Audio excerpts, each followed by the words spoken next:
मराठीवरती आपल्या सर्वांचं स्वागत। आपण पाहत आहात बिग टीव्ही मराठी। मी तृप्ती कदम। पाहूया आजच्या ठळक घडामोडी।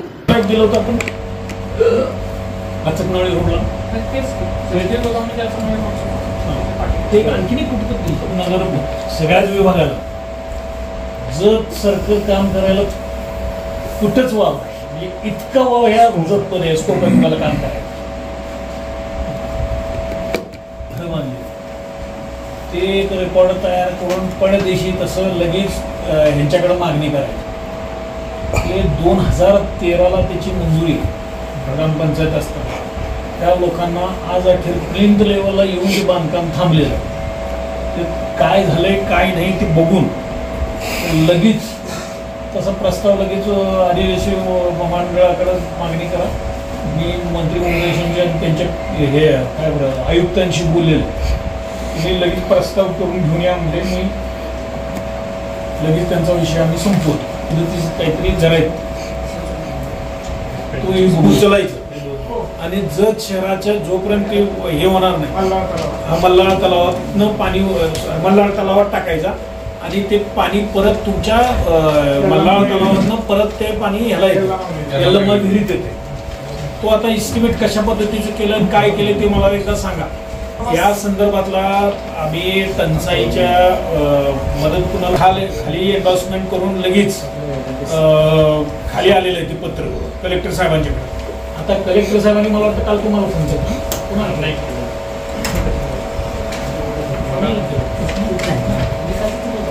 नाही कुणाला तर फोन केलाय त्यांनी तो आता करताना सगळ्या आम्ही त्यांच्याकडनं घेणार आणि एकदम 1.25 कोटी रुपये कोण देणार नाही आपल्याला अलग लक्षात दादा 1.80 कोटी हे बघा 1.80 कोटी आता असं ठरलंय प्रत्येक विभागानं त्याची वाटून घ्यायचं आणि ज्या त्या आता त्याचं ठरलेलं आहे त्याप्रमाणे पहिला तुम्हाला चारा काढायला जे काही 70 लाख रुपये लागतात। आता माझं काय म्हणणं आहे की जलसंपदा विभागाचे पवार साहेबांच्याकडे तुम्ही जाऊन आलाय ना मग आता त्याच्यात ते इस्टिमेट तुमचं वाढी होती फरक आहे असं लागली तरी आम्ही जतच्या बाबतीत काय करायचं ते करू। आणखीन कुठला असो ज्या योजनेतून ते आपल्याला तलाव भागता येणार आहे त्या अशा तलावांची ज्यांची साठवण क्षमता सगळ्यात जास्त आहे असे तलाव आयडेंटिफाय करून तुमच्या लगेच प्रस्ताव लगेच ते गाळ काढण्यासाठी प्रस्ताव द्या। तुम्ही दिलेले आहेत ते बघितलं ते सगळे माझ्या माहितीनुसार चुकीची परवानगी तुम्ही देताय देताना त्यांनी सांगितलं समजा जर त्यांनी जर बांधायला तुमच्या जर स्ट्रक्चरला काय अडचण असेल तर त्यांच्यावर तुम्ही अगोदर सांगायचं ते नाही काढते म्हणजे जे संस्थेनं आम्ही निवडून दिले ते दुसरे स्थानिक लोक नाही स्थानिक लोक काढू दे उलट तुमचं काम सोपं आम्ही पहिले मागच्या मीटिंग झाली आम्ही हा विषय काढला अंदाजवळ काढू देऊच नका उलट तुम्ही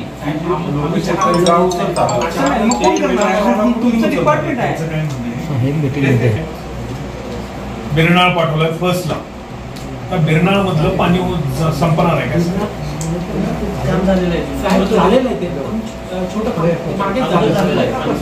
मग पाठवा हरकत नाही उलट चांगलं आहे पण मुचंडीची जे दोन्ही पाठवलेली आहे तिथं गाळा आहे तिथं मेन जो कोळगिरीचा आहे तो चालू तेव्हा भविष्यात त्या शेतकऱ्यांना पाण्याचा उपयोग होण्यासाठी साठपा वाजण्यासाठी या सगळ्या गोष्टी करायच्या।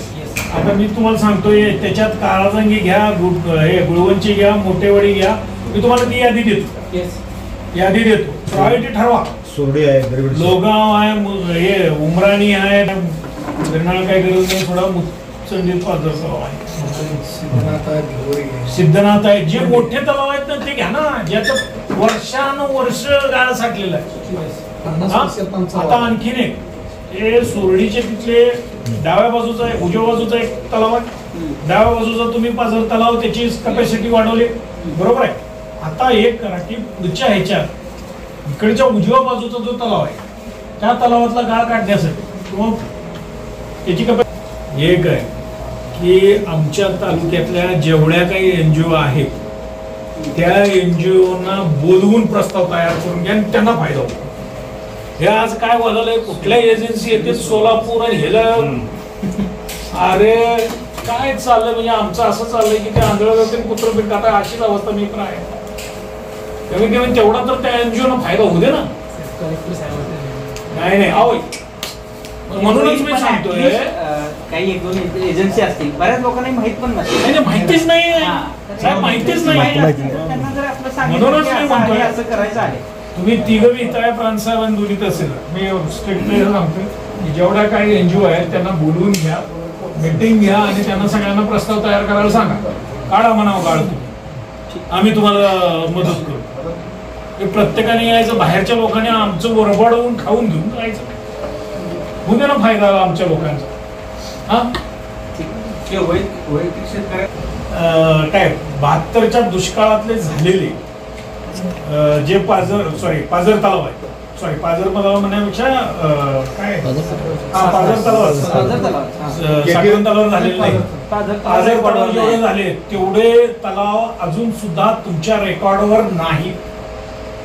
मला एकदा ते सगळे, एकदा तुम्ही सगळे ते तलाव सगळे दुष्काळातले जे झालेले आहेत ते तलाव एकदा रेकॉर्डवरच नाहीये.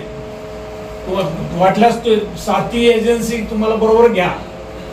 जेवढे तुमचे साथी विभाग आहेत, तुमचं स्टेटचा असू दे, जिल्हा परिषदचा असू दे, ह्यांचा इरिगेशनचा ह्यांचा असू दे, तिथं सगळ्या यंत्रणा एकत्रित बोलवा साहेब. त्या पद्धतीनं त्या रेकॉर्डवर येऊ दे. मग आपण शिल्लक आहे ना तुमच्याकडे? नाही, आमच्याकडे काही जे आहे ते आहे, पण बाकी जर नसतील तर आम्ही हे करतो. पाटील साहेब आज 4 वर्ष पूर्ण झाली. वसंतचा विषय आहे. तुम्ही तुमचं डिपार्टमेंट करणार होतं एक, बरोबर ना?